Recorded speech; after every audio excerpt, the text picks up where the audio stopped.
وہ دونوں ریس کی شرط لگاتے ہیں اور خرگوش جو ہے اسے اپنے تیز دوڑنے پر بہت فخر ہوتا ہے، بہت غرور ہوتا ہے، لیکن وہ سوچتا ہے کہ میں تھوڑی دیر کے لیے کہیں سستانے کے لیے لیٹ جاتا ہوں، اتنی دیر میں کچھوا تو بھی بہت دور ہے، میں تھوڑی دیر سوتا ہوں اور تھوڑی دیر کے بعد اپنی منزل پہ پہنچ جاؤں گا، اور وہ سونے کے لیے جو ہے وہ لیٹ جاتا ہے ایک درخت کی چھاؤں میں۔ کچھوا آہستہ آہستہ چلتا ہوا اپنی منزل کی طرف روانہ رہتا ہے اور وہ کہیں پہ بھی رکتا نہیں راستے میں، اور اپنی اس سست روی کے ساتھ ہی وہ اپنی منزل کو پا لیتا ہے۔ تو جب خرگوش وہاں پہ پہنچتا ہے تو کچھوا وہاں پہلے سے ہی موجود ہوتا ہے، اس لیے کہ کچھوے نے محنت کی، اس نے لگن کے ساتھ اس ریس کو جیت لیا۔ تو اس شعر میں کچھوے اور خرگوش کی اس کہانی کا ذکر ہے جس میں وہ دونوں ریس لگاتے ہیں اور کچھوا جیت جاتا ہے۔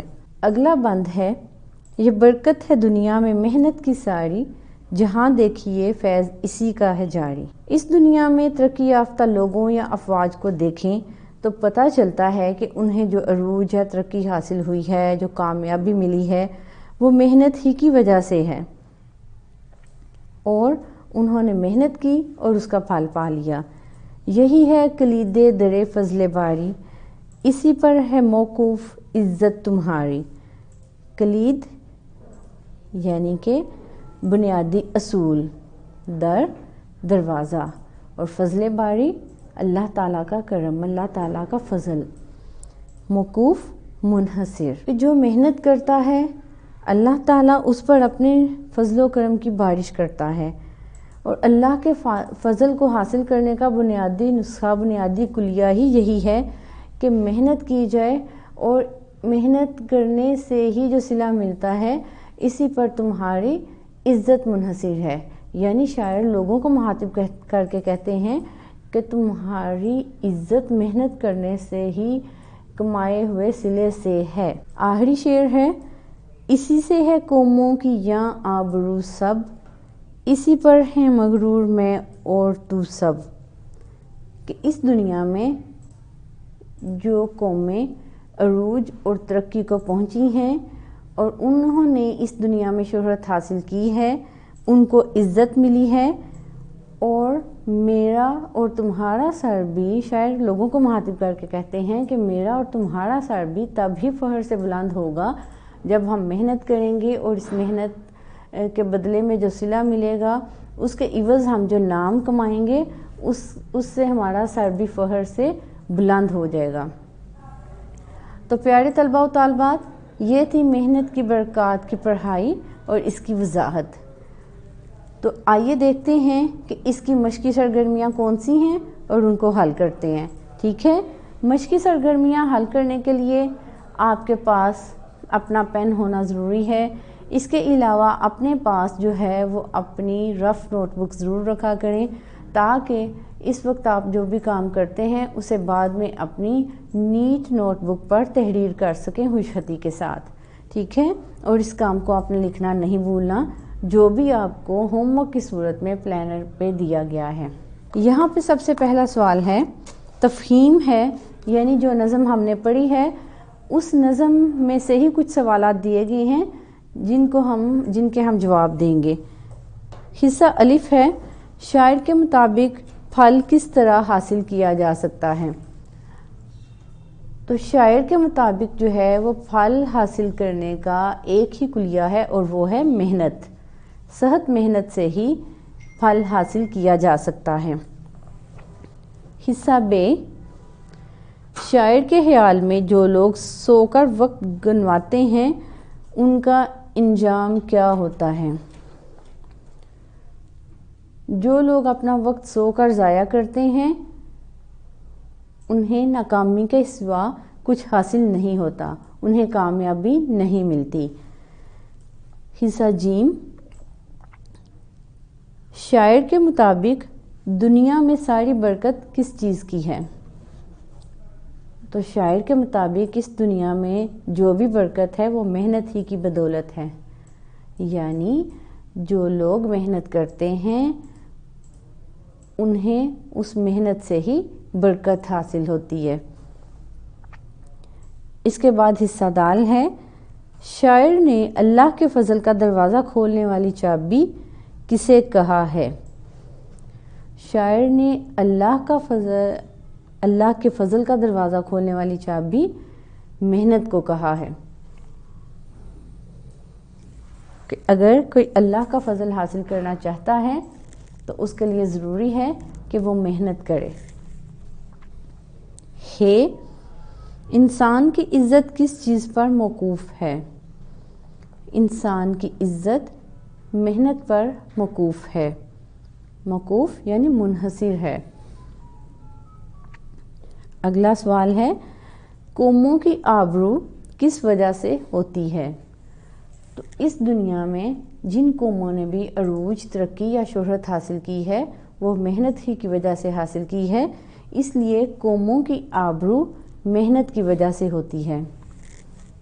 اور تفہیم کا آخری سوال ہے، سب لوگ کس چیز پر فخر کرتے ہیں؟ جب کوئی محنت کرتا ہے اسے اس کا صلہ ملتا ہے، وہ ترقی اور عروج حاصل کرتا ہے، اس کا نام روشن ہوتا ہے، تو اس سب کے پیچھے کس چیز کا ہاتھ ہے؟ محنت کا۔ تو سب لوگ محنت پر فخر کرتے ہیں کہ محنت کے بعد جو بھی عروج یا ترقی ملی ہے وہ محنت سے ملی ہے، تو محنت پر ہی فخر کیا جا سکتا ہے۔ یہ تھی تفہیم۔ اس کے بعد اگلا حصہ دیکھتے ہیں کیا ہے۔ سوال نمبر 2 ہے، مصرعے مکمل کریں، اور مجھے امید ہے کہ یہ بہت آسانی سے آپ مکمل کر لیں گے۔ الف، لیا جس نے ڈیش بیج بو کر لیا ہے۔ لیا جس نے پھل، پہلا مصرعہ جو ہے اس کو مکمل کرنے کے لیے لفظ پھل آئے گا۔ بے، وہ خرگوش ڈیش سے ہیں ذک اٹھاتے، وہ خرگوش کچھووں سے ہیں ذک اٹھاتے۔ جیم، یہ برکت ہے ڈیش میں محنت کی ساری، یہ برکت ہے دنیا میں محنت کی ساری۔ دال، یہی ہے ڈیش در فضل باری، یہی ہے کلید در فضل باری۔ اسی سے ہے قوموں کی یاں ڈیش سب، قوموں کی آبرو سب۔ تو یہ وہ الفاظ تھے جن سے ہم ان مصرعوں کو مکمل کریں گے انشاءاللہ۔ سوال نمبر 3 ہے اسی صفحے پہ، پہلے مصرعے کو دوسرے مصرعے کے ساتھ لکیر کے ذریعے سے ملائیں۔ پہلا مصرعہ ہے، ہوا کچھ وہی جس نے یہاں کچھ کیا ہے۔ اب جو یہاں پہ دوسرا کالم دیا گیا ہے وہاں پہ تیسرا مصرعہ پڑھیے جو کہ پہلے مصرعے کے ساتھ ملے گا، لیا جس نے پھل بیج بو کر لیا ہے۔ پہلے مصرعے کو دوسرے کالم میں موجود تیسرے مصرعے کے ساتھ ملائیے۔ دوسرا مصرعہ ہے، یوں ہی وقت سو سو کے جو ہیں گنواتے۔ دوسرے کالم میں موجود پہلا مصرعہ دیکھیے، وہ خرگوش کچھووں سے ہیں ذک اٹھاتے۔ یوں ہی وقت سو سو کے جو ہے گنواتے، وہ خرگوش کچھووں سے ہیں ذک اٹھاتے۔ پہلا کالم تیسرا مصرعہ، یہ برکت ہے دنیا میں محنت کی ساری۔ دوسرے کالم میں موجود آخری مصرعہ دیکھیے، جہاں دیکھیے فیض اسی کا ہے جاری۔ آخری مصرعہ، یہی ہے کلید در فضل باری۔ اور دوسرے کالم میں موجود دوسرا مصرعہ، اسی پر ہے موقوف عزت تمہاری۔ صفحہ نمبر 108،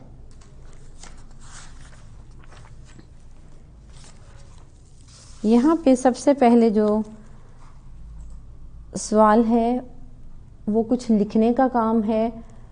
یہاں پہ موجود جو پہلا سوال ہے وہ خود آپ اپنے الفاظ میں تحریر کریں گے، اپنی نوٹ بک میں، یہ ہے لکھائی کی مہارت۔ اس میں پہلا حصہ ہے مولانا الطاف حسین حالی کی اس نظم میں محنت کی جن برکتوں کا ذکر کیا گیا ہے انہیں اپنے الفاظ میں لکھیں۔ تو محنت کی برکات تو بہت زیادہ ہوتی ہیں، لیکن مولانا الطاف حسین حالی نے کچھ برکات جو اس نظم میں بیان کی ہیں انہیں آپ اپنے الفاظ میں نثر کی صورت میں خود لکھیں گے۔ اور اس کا دوسرا حصہ ہے نظم کے تیسرے شعر میں ایک کہانی کی طرف اشارہ کیا گیا ہے، اس کہانی کا نتیجہ کیا نکلتا ہے۔ تو میں نے جب پڑھائی کرتے ہوئے وضاحت کی تھی تو اس میں بتایا تھا کہ اس شعر میں کچھوے اور خرگوش کی کہانی کی طرف اشارہ کیا گیا ہے۔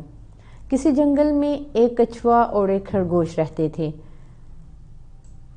جو خرگوش تھا اسے اپنے تیز دوڑنے پر بہت غرور تھا، بڑا مان تھا، اور وہ اکثر کچھوے کا مذاق اڑاتا تھا کہ تم بہت آہستہ چلتے ہو، اگر کبھی میں تمہارے ساتھ دوڑوں تو تم کبھی بھی نہیں جیت سکتے۔ ایک دن کچھوے اور خرگوش نے شرط لگائی کہ جو جنگل میں موجود برگد کے درخت کے نیچے سب سے پہلے پہنچے گا وہ جیت جائے گا۔ کچھوے نے خرگوش کی یہ شرط مان لی۔ دونوں نے چلنا شروع کیا۔ خرگوش اپنی تیز رفتاری کی وجہ سے بہت جلدی آگے نکل گیا، جبکہ کچھوا آہستہ آہستہ چلتا ہوا اپنی منزل کی طرف روانہ ہوا۔ کچھ دور پہنچ کے خرگوش نے سوچا کہ کچھوا تو ابھی بہت دور ہوگا، تو میں ایسا کرتا ہوں کہ کسی درخت کی چھاؤں میں تھوڑی دیر کے لیے سستا لیتا ہوں۔ خرگوش سستانے کے لیے لیٹ گیا اور اس کی آنکھ لگ گئی۔ کچھوا آہستہ آہستہ چلتا ہوا جب وہاں پہ پہنچا تو اس نے خرگوش کو سویا ہوا پایا، لیکن وہ خاموشی سے آگے بڑھ گیا اور کچھ دیر بعد وہ برگد کے درخت کے نیچے پہنچ گیا اور خرگوش کا انتظار کرنے لگا۔ خرگوش جیسے ہی سونے کے لیے لیٹا تھا، سستانے کے لیے لیٹا تھا تو اس کی آنکھ لگ گئی۔ جب اس کی آنکھ کھلی تو اس نے ادھر ادھر دیکھا، اسے کچھوا کہیں نظر نہ آیا۔ اس نے سوچا کہ کچھوا تو بھی بہت دور ہی ہوگا، میں بھاگ کے برگد کے درخت کے نیچے پہنچ جاتا ہوں۔ خرگوش نے تیزی سے دوڑنا شروع کیا، تو جب وہ برگد کے درخت کے نیچے پہنچا تو کچھوا وہاں پہلے ہی موجود تھا۔ خرگوش کو یہ سب دیکھ کے بہت شرمندگی ہوئی۔ تو اس کہانی کا نتیجہ یہ ہے کہ جو شوق، لگن اور محنت سے کام کرتا ہے وہ منزل کو پا لیتا ہے۔ تو اس لیے اپنے وقت کو سو کے ضائع نہیں کرنا، شوق اور لگن کے ساتھ اپنی منزل کو پانا ہے۔ اگلا حصہ زبان دانی ہے، جس میں سب سے پہلا سوال ہے اپنے الفاظ میں شعر کی نثر کریں۔ یہی ہے کلید در فضل باری، اسی پر ہے موقوف عزت تمہاری۔ نثر جو ہے اس کا مطلب یہ ہے کہ اس شعر کو آسان الفاظ میں اپنی نوٹ بک میں آپ نے تحریر کرنا ہے، ٹھیک ہے؟ کہ اللہ کا فضل حاصل کرنے کا بنیادی اصول یہی ہے کہ محنت کی جائے اور اسی پہ تمہاری عزت منحصر ہے۔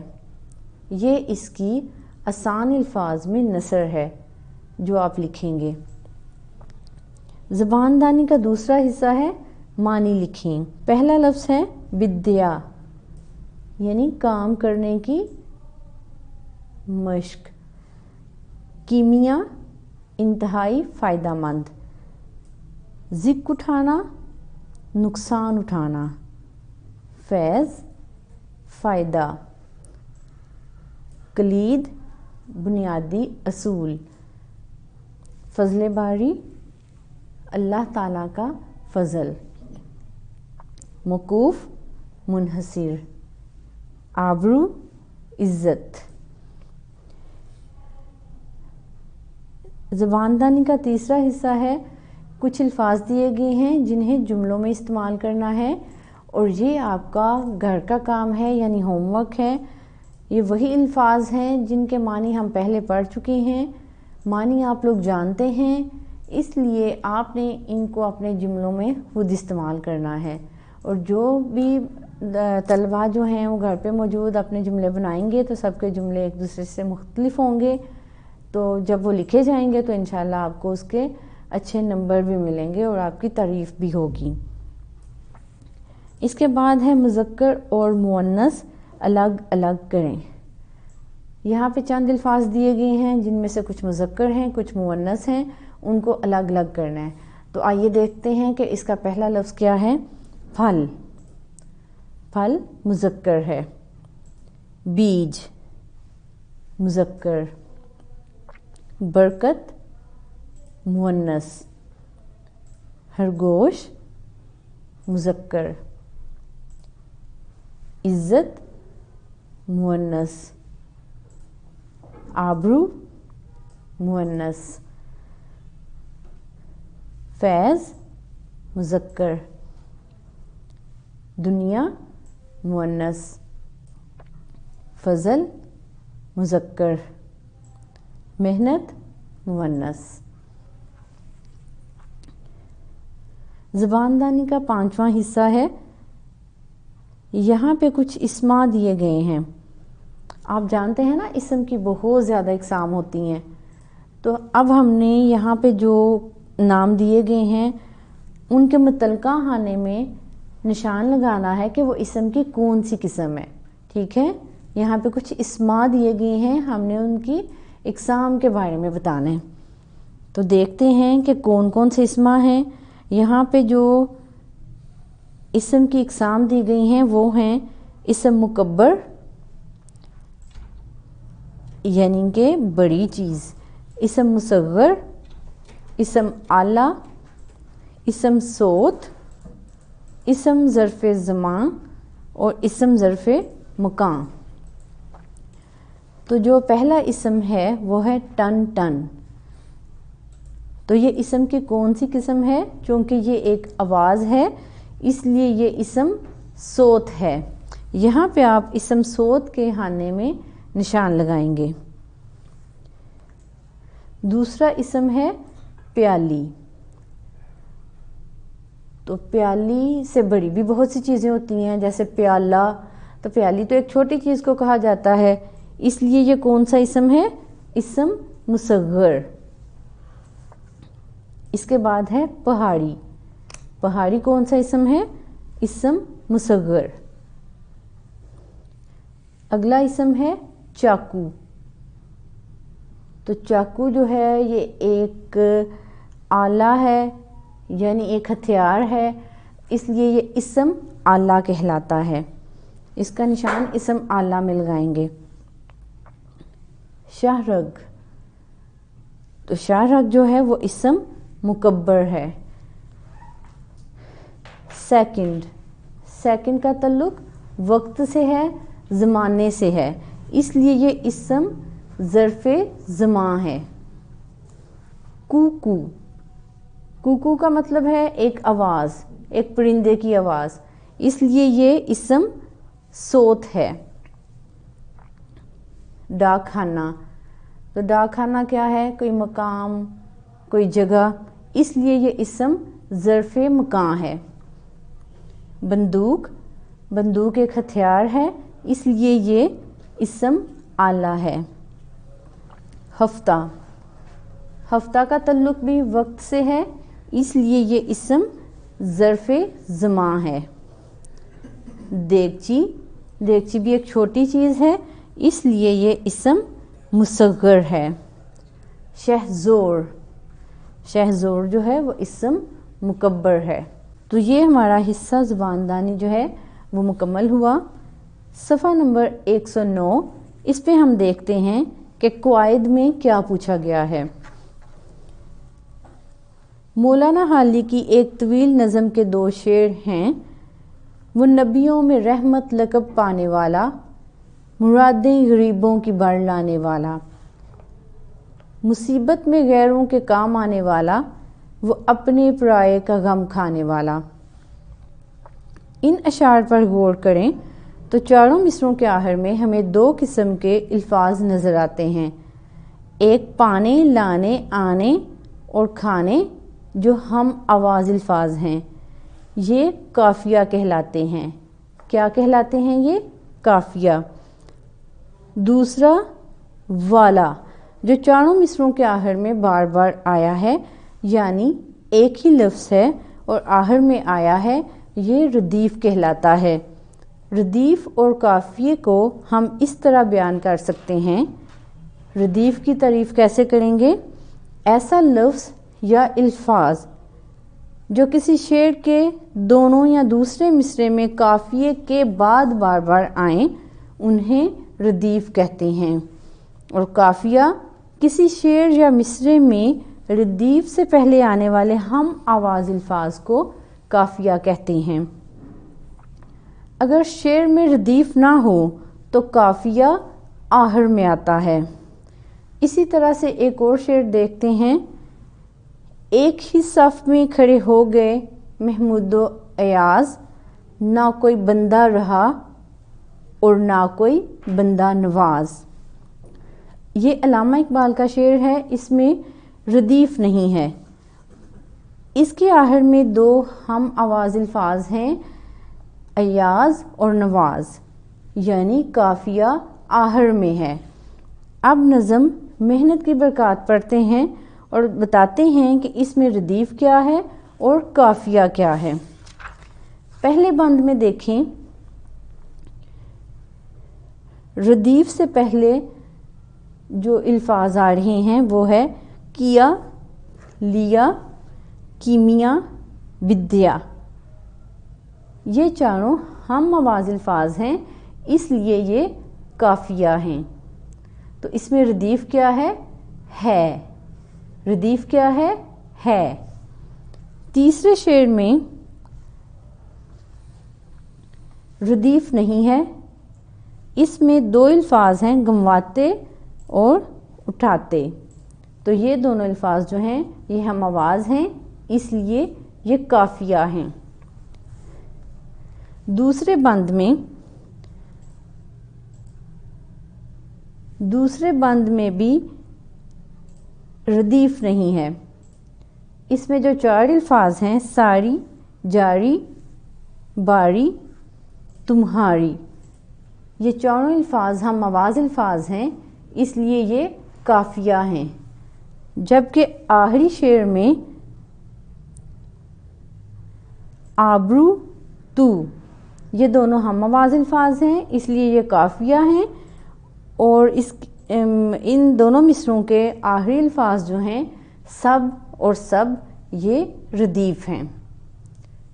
تو امید ہے کہ قافیہ اور ردیف کی سمجھ آپ کو بہت اچھی طرح آ گئی ہوگی۔ ہم آواز الفاظ جو ردیف سے پہلے آتے ہیں وہ قافیہ الفاظ کہلاتے ہیں، اور جو الفاظ بار بار دہرائے جاتے ہیں اور شعر کے آخر میں آتے ہیں وہ ردیف ہوتے ہیں۔ تو ان سب کی مشق آپ اپنی نوٹ بک میں کریں گے۔ یہ تھی نظم محنت کی برکات، جس کی ہم نے پڑھائی کی ہے، وضاحت کی ہے، اس کی مشقی سرگرمیاں کی ہیں۔ امید ہے بہت اچھی طرح سے آپ کو اس کی سمجھ آ گئی ہوگی۔